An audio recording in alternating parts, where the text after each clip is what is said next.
वापस लिया जाए। मैं अपने मुल्क और कौम में और बहाल अमन व हम आहंगी के ताई पाबंद रहूंगी और मैं किसी भी किस्म के मैं फिरका वाराना हम आहंगी को नुकसान पहुंचाने वाले किसी भी किस्म के इश्तियाल अंगेज आवाज उठाऊंगी और आइन हिंद की इक़्तिदार को मजबूत बना सकेंगे।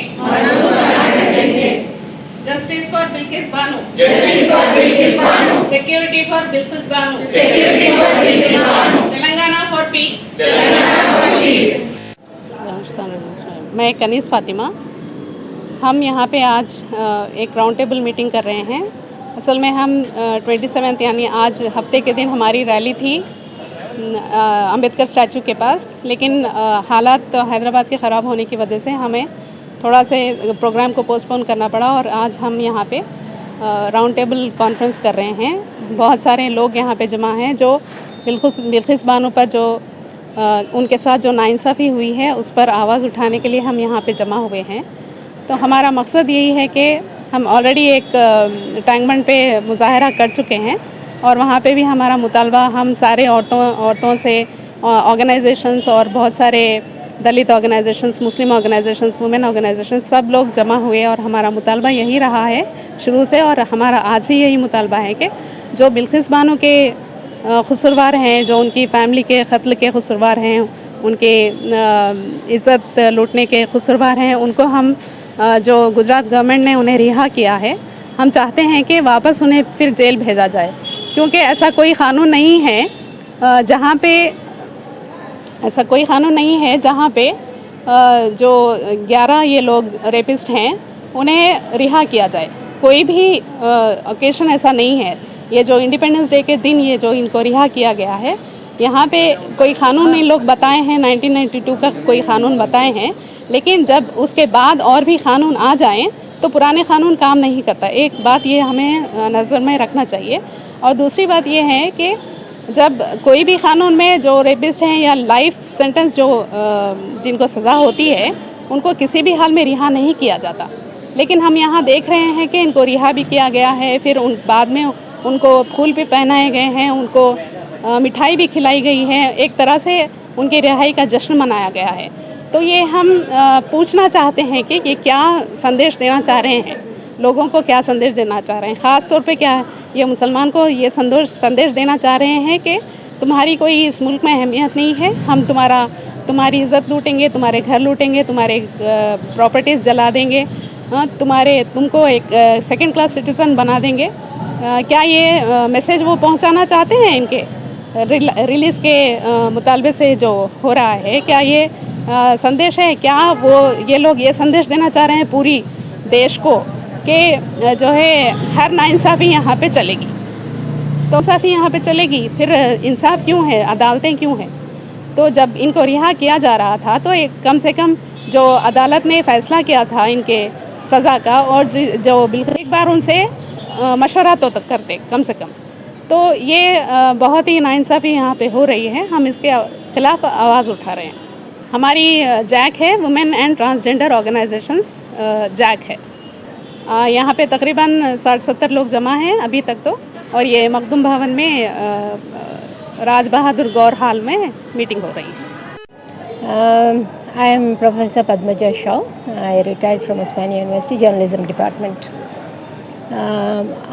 We are all part of a Women and Transgender Joint Action Committee, Women's JAC, which has about 40 organizations working in various different areas.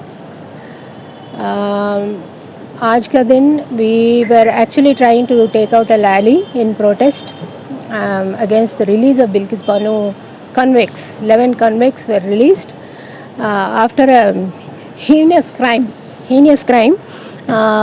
they committed, which was proved in a court of law. Up to Supreme Court it was confirmed that they were the culprits. and such people have been released before time. And it was done on that wonderful day, 75th anniversary of our independence. And it is a body blow to the Constitution of India and the constitutional values that we all are so proud of in India.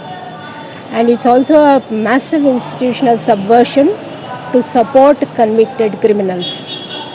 And supporting convicted criminals who have committed such terrible crimes against humanity, and the government quietly supporting them and bringing them out and putting them back in the community where they committed such crimes, threatening the life and liberty and safety of the people who are victims. I think that is a heinous thing that has happened, and we are all deeply disturbed as women's organizations, because if this is the way governments handle rape cases, this is the way atrocities are handled, where convicted criminals are looked upon kindly and nobody cares about the safety of the victims. I think this has to be condemned. And all of us are here to voice our opinion and figure out how to combat things like this. Do we all the time go to courts which are not helping? Do we all the time approach governments which don't care about the people? What are we supposed to do as people? The institutional structure of democracy, the three pillars of democracy are being persistently, consistently being subverted. And we need to do something about it as people. We have to reclaim our democracy. Narasimha Rao, मैं पटना से आया। DG Narasimha Rao, general secretary Telangana urban areas development forum. जो बिल्किस बानो का ऊपर जो rape हुआ, उसका family का ऊपर हमला हुआ 2002 में, उस समय तो आज का प्रधानमंत्री वहाँ मुख्यमंत्री था, उसका ऊपर जो कम्युनल राइट्स फैला हुआ है, वही समय में 14 लोगों ने इकट्ठा होके ये घर का ऊपर हमला किया। जब वो बिल्किस बानो ने 5 महीने का प्रेग्नेंट था, इनह्यूमन यानी कि मिनिमम सेंस भी नहीं था, वो लोग पूरा 14 लोग रेप करके उसका सामने ही फैमिली मेम्बर्स 14 लोगों को इकट्ठा मार दिया, ख़त्म कर दिया था। और जो प्रेग्नेंट थी, उसका 3 साल का बच्ची भी थी, बच्ची को भी सिर फोड़ के ऑन द स्पॉट ख़त्म कर दिया हुआ। जो बिल्किस बानो वो सब देखते बहुत आंदोलन से क्या करना चाहता था।